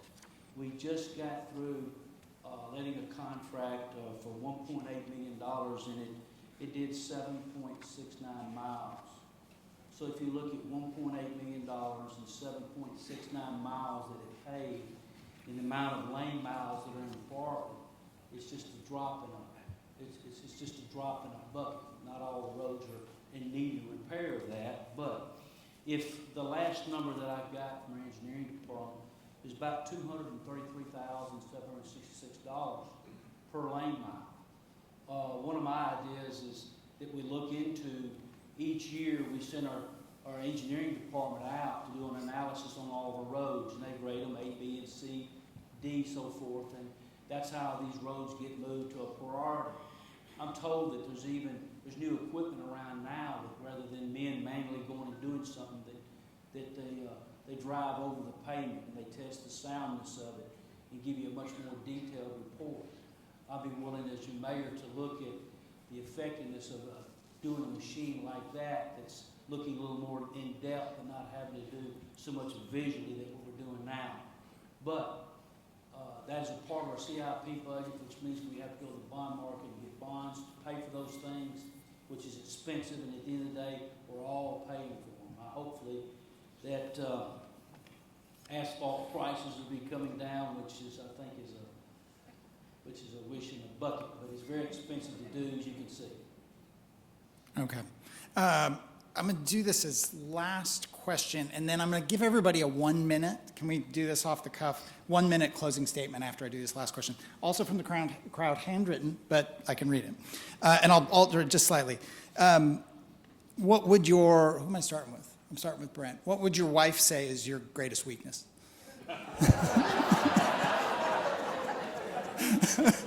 Pass. That's pretty good. That's pretty good. Wow, what my wife say? Maybe my love for chocolate. Maybe. No, I mean, it's odd that you bring this question up because today's our anniversary.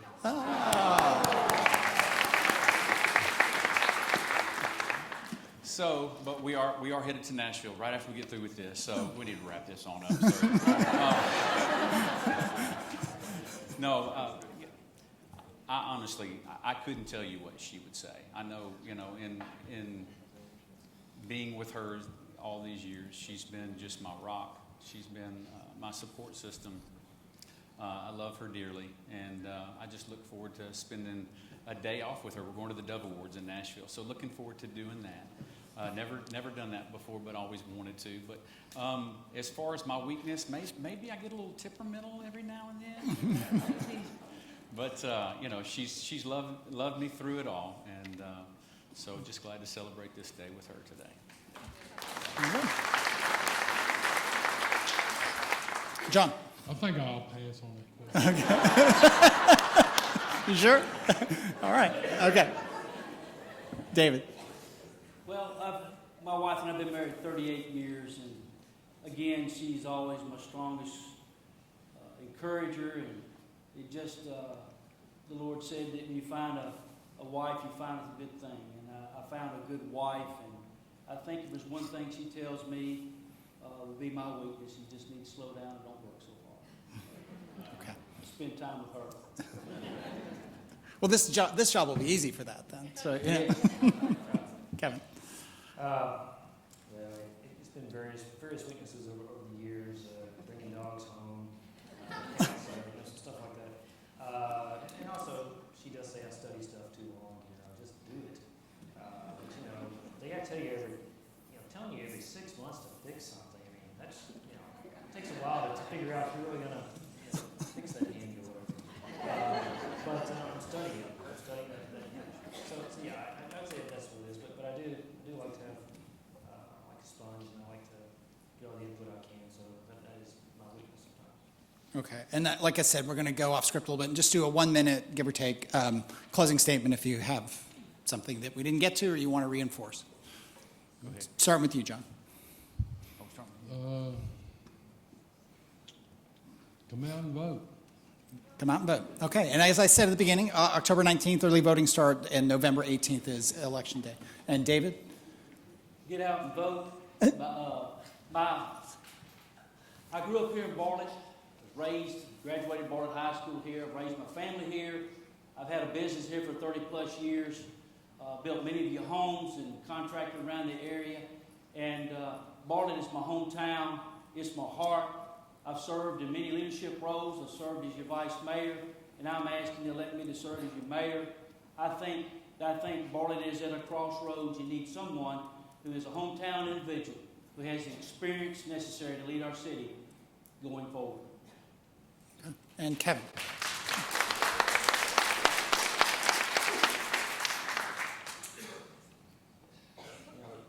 The time I've been in Bartlett, this has been a very unique situation. We've never had such turnover ever that I'm aware of, and it's just really crucial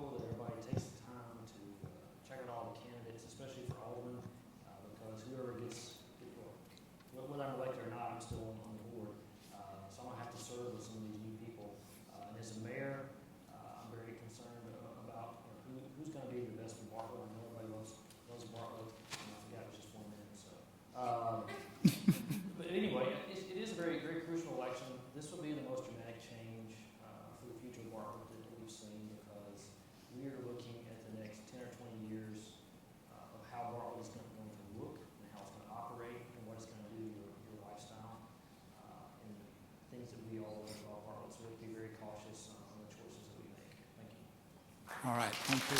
And I'm bringing John back up. Thank you all. Thank you to the candidates. I said before, I've done quite a few of these over the years. Oh, Brent, wait, I'm sorry. I thought Brent, oh, sorry, my bad, sorry. You just want me to get out and vote? Yeah, no. Do your thing. I'm sorry. No, honestly, I've worked for the police department now for 25 years. I've worked, with so many of you in the community, and I've enjoyed, all that I've done as far as representing our city, working on your behalf. I've worked and I've fought to keep your family safe, and I just ask for your vote to help me to keep your family safe, to help me to go before our commissioners, help me go before our state representatives, help me go before our state legislators, our governor, to make sure that we continue to fight for the safety of our city. Thank you.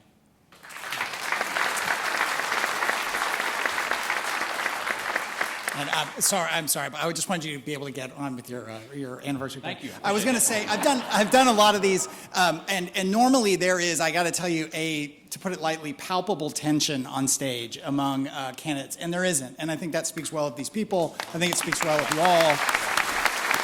And again. Well, ladies and gentlemen, I'm totally impressed. I mean, this crowd, look, this is great. This is what being engaged in the community is all about. Obviously, y'all very interested in who, our next mayor, who that's going to be. I want to give a big applause here to Eric Barnes. He's done a fantastic job. I also want to recognize our two timekeepers out here. Let's hear it for them. Suzanne. And especially, let's hear it for our candidates, as Eric said.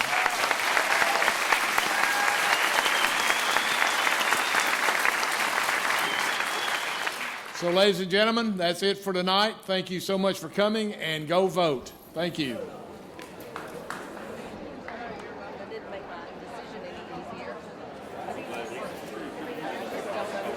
Thank y'all for letting me sit on y'all.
it's right out here. Because all the it was much stronger than some parking in this yeah. I thought I used it. No, because you went on the trip. We went down to New Mexico, Alabama. Yeah. The summer room right there in the middle of Florida. And I walked in there. Telling him, I said, I'm switching cans. I was trying to get his military discount. You get the hip discount. If you like the little, I got a titanium.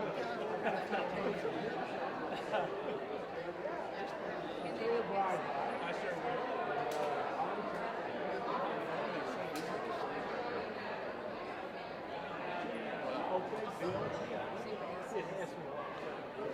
All right, I'm gonna sneak up here, my bride.